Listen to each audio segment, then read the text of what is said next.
애청자 여러분, 감사합니다. 오늘 이 시간은 구원의 수가 왜 적을까? 이 말씀을 함께 논하고자 합니다. 구원의 수가 왜 적을까? 오늘은 하나님의 7일 창조 중 두 번째 시간을 갖습니다. 구원의 수가 왜 적을까? 말씀을 통해서 상고하기를 원합니다.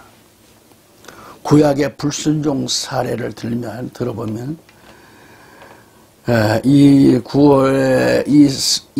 사례들을 보면 고린도서 10장 1절 6절에 또한 형제들아 나는 이것을 너희가 모르기를 원치 아니하노니 곧 우리 조상들이 다 구름 아래에 있고 모두 바다를 지나가며 모두가 구름과 바다 속에서 모세에게로 세례를 받고 모두가 같은 영적 음식을 먹으며 모두가 같은 영적 음료를 마셨느니라.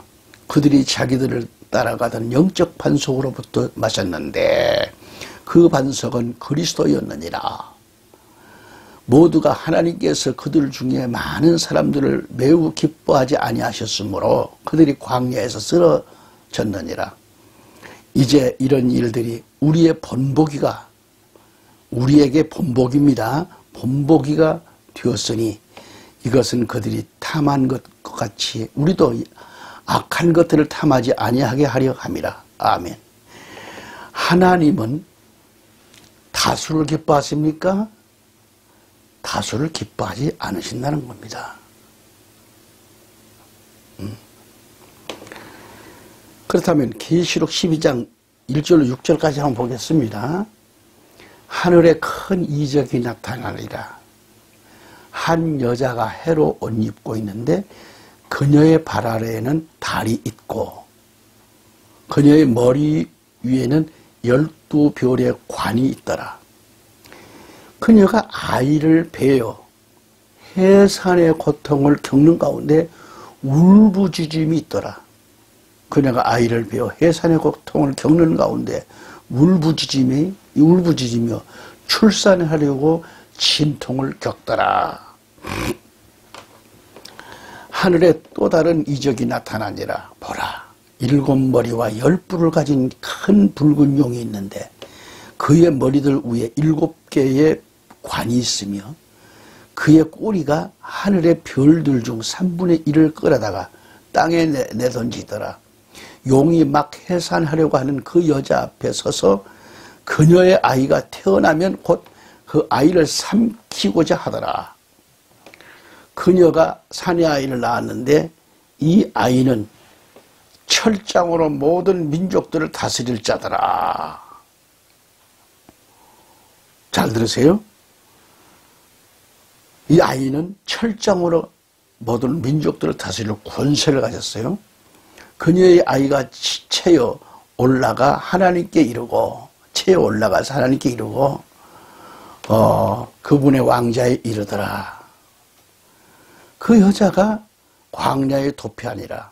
거기에 하나님께서 예비하신 한 초소가 그녀에게 있으니 이것은 그들이 1260일 동안 거기서 그녀를 먹이게 하려 함이더라. 아멘.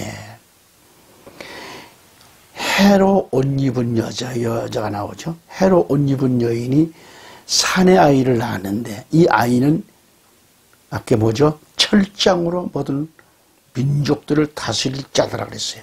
철장 권세. 여기서 해로 옷 입은 여인은 누구인가?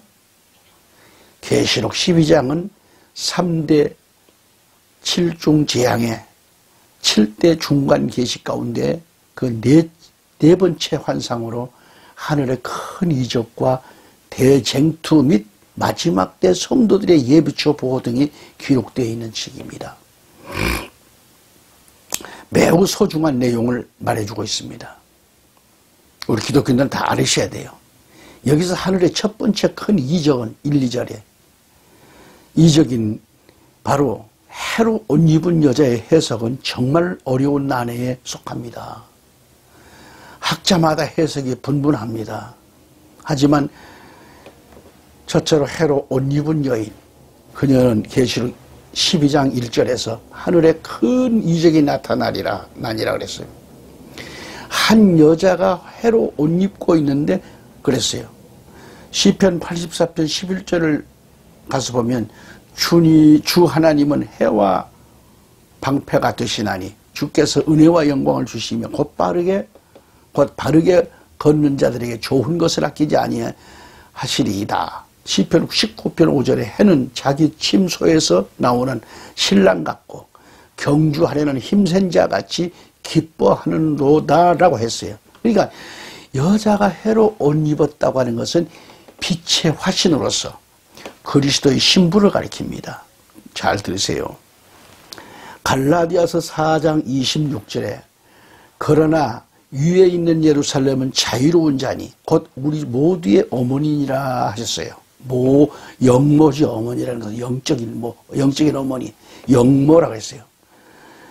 그러므로 하늘의 큰 표적으로 나타나신 해로 옷 입은 이 여자는 하늘에 있는 새 예루살렘이 인격화된 존재로서 죄로 타락한 인간들을 빛의 자녀로 낳아줄 그리스도의 신부된 우리의 어머니, 영모지요. 우리의 어머니, 곧 교회의 표적인 겁니다.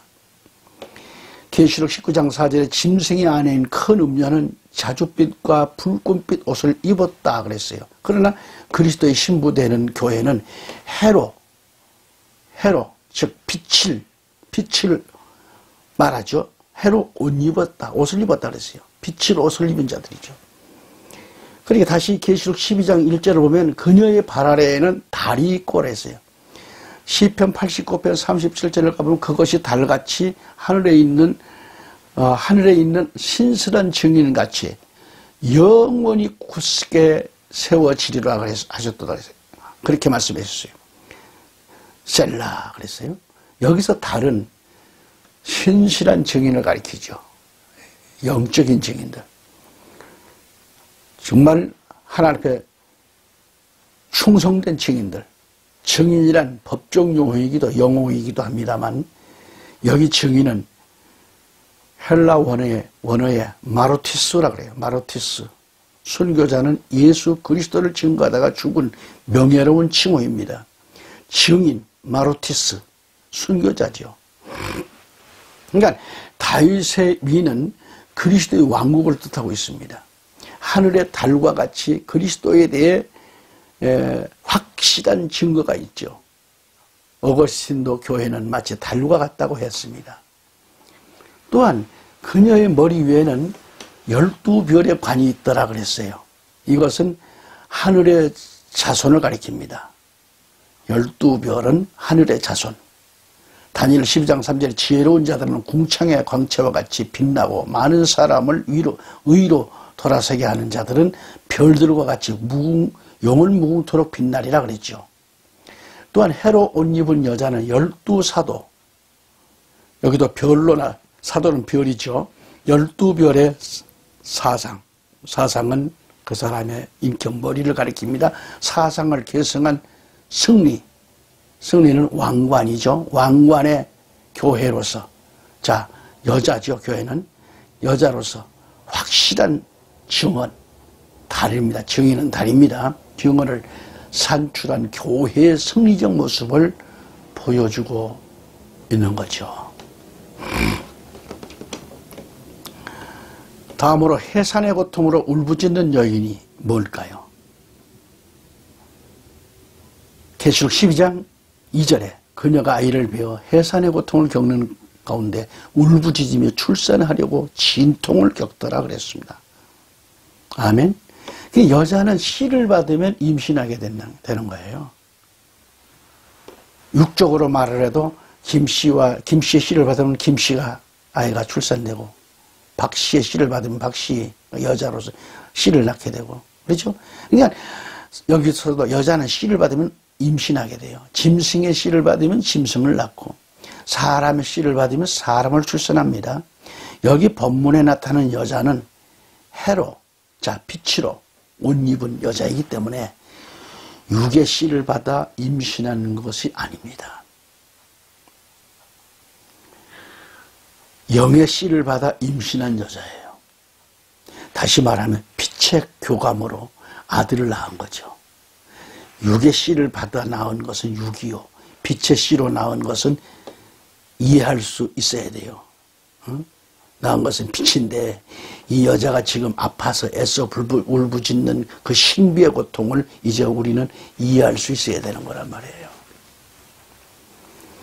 여러분, 사라나 리브가, 라헬, 한나, 엘리사벳, 마리아, 헤롯 입은 여자로 이어진 성녀, 돌석자, 기집여자, 이 성녀들의 고통의 신비가 무엇인가를 우리는 알아야 됩니다.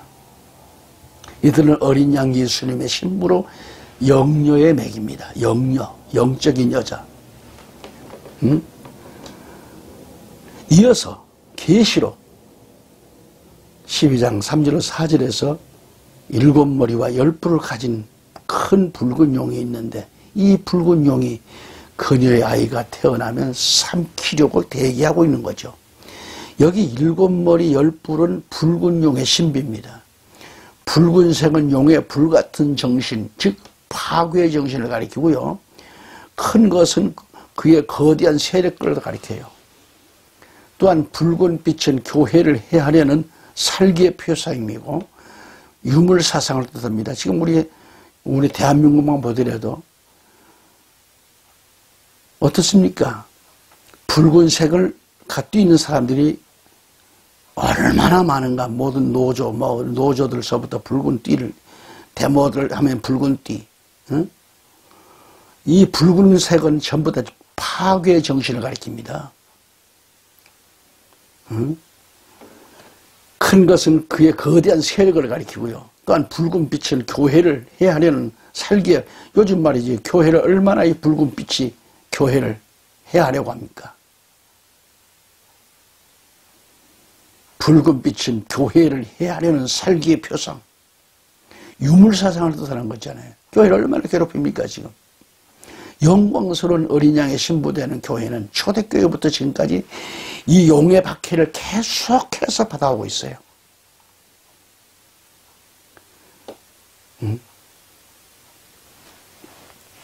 마지막 때는, 주님 재림 때는 이 용이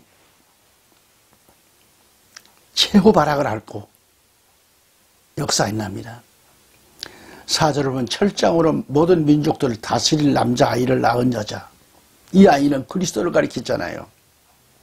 시편 2장 2편 9절에 내가 그들을 칠철장으로 부수고 토기장이의 그릇같이 산산조각 부수리라 하셨도다라고 했어요.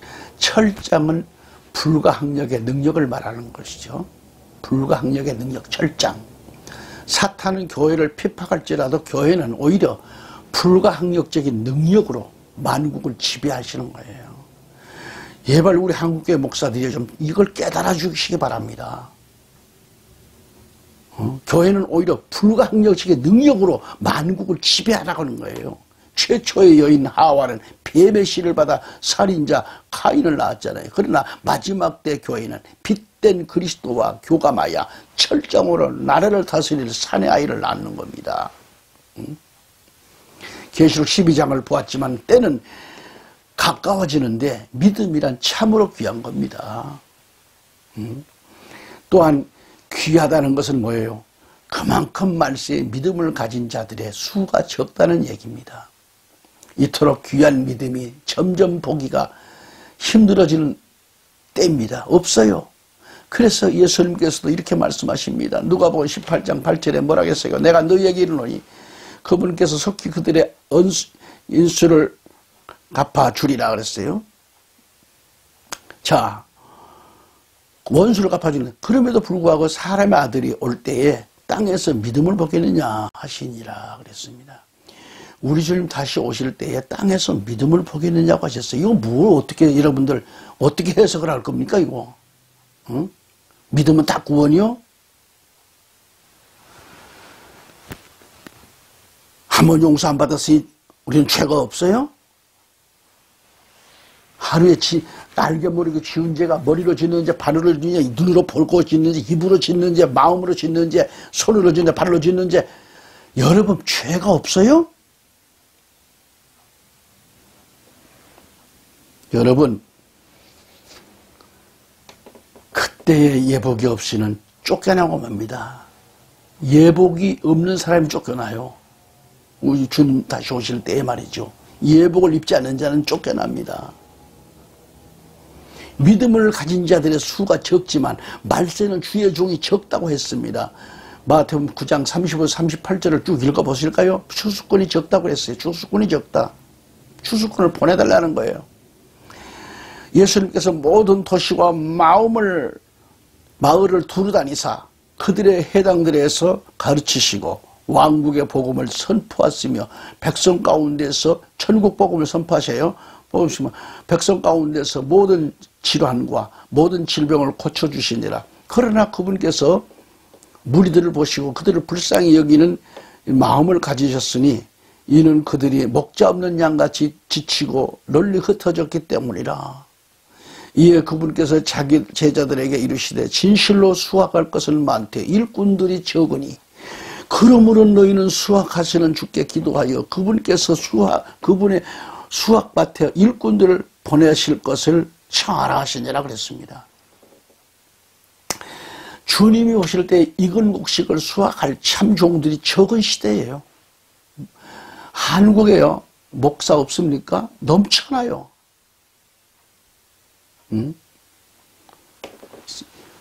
이 곡식을 수확할 참종들이 적은 시대.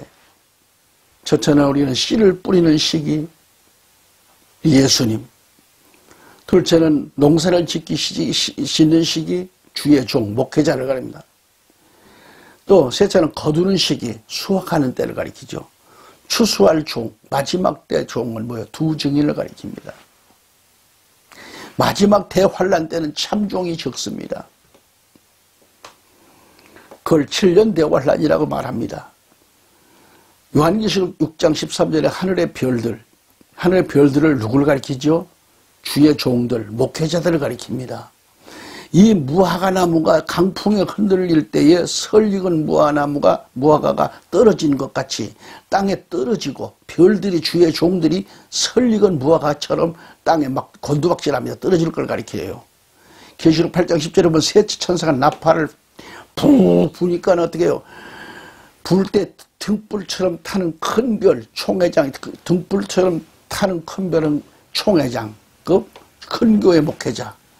이들이 하늘로부터 떨어져 강들의 3분의 1과 물들이 3분의 1이 쑥이 되며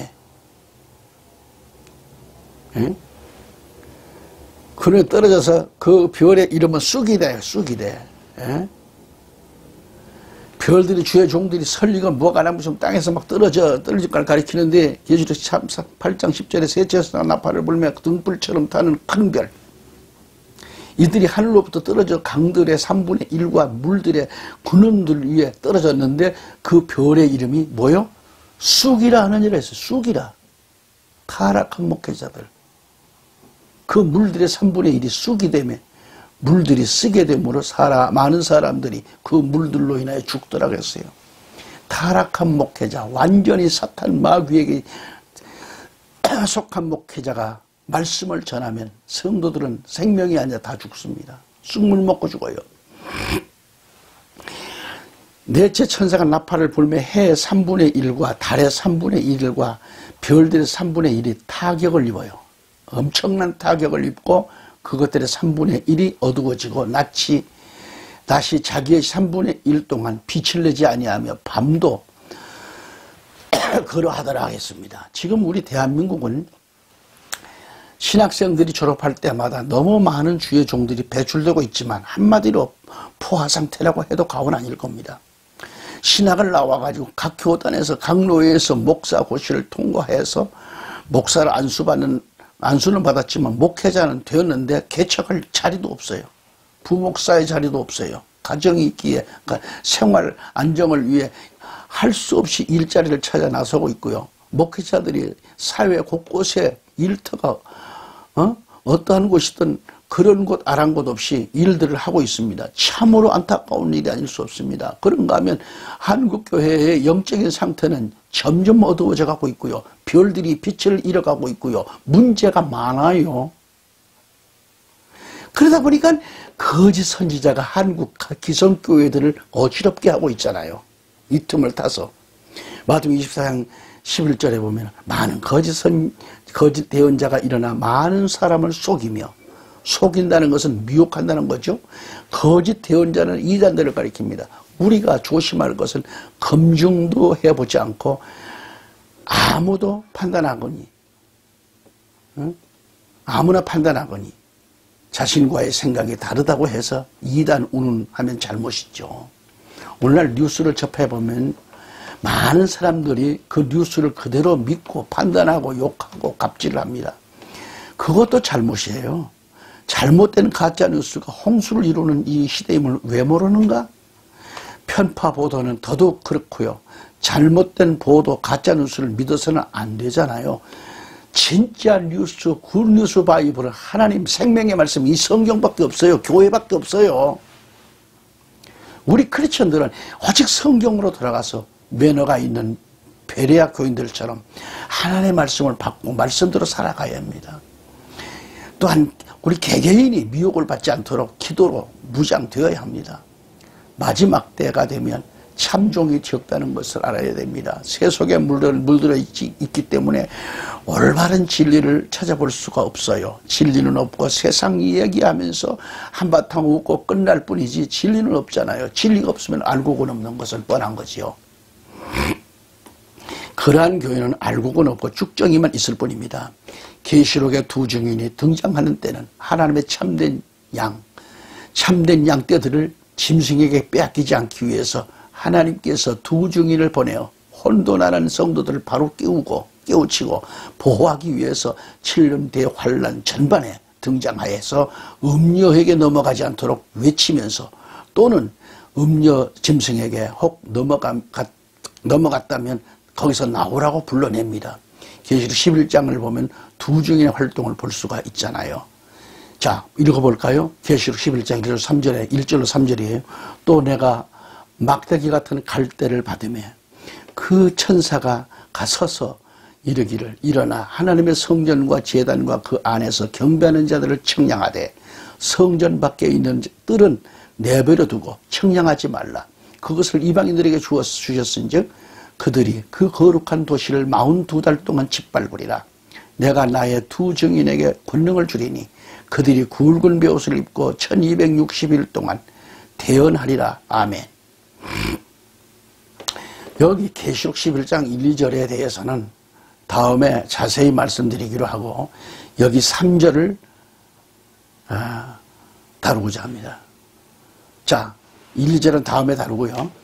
지금 다루어야 될 것은 3절입니다. 이 3절에서 등장하는 두 증인은 누구인가 그러면 해석이 분분합니다. 첫째는 에녹과 엘리야라는 해석이 있고요. 둘째는 모세와 엘리야라고 하는 사람이 있고요. 셋째는 율법과 선지자라는 사람이 있고요.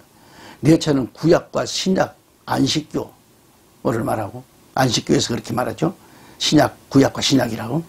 또 다섯 번째로 베드로와 바울이라 그랬고요. 또 여섯째로 교회의 모든 증인을 가리키고, 일곱 번째로 상징적 모세와 엘리야 등을 각자 해석이 달라요, 이렇게. 하지만 두 증인이 누구냐가 중요한 것이 아니라 3절에 내가, 자, 요한을 가리킵니다. 내가 나의 두 증인에게 권능을 주리니 그랬어요. 여기 두 증인이라는 정관사가 있는 것을 보면은 정관사예요. 특정 인물이 분명하다고 봅니다. 그래서 상징적으로 모세와 엘리야의 심정을 가진 종들이라고 보는 거죠.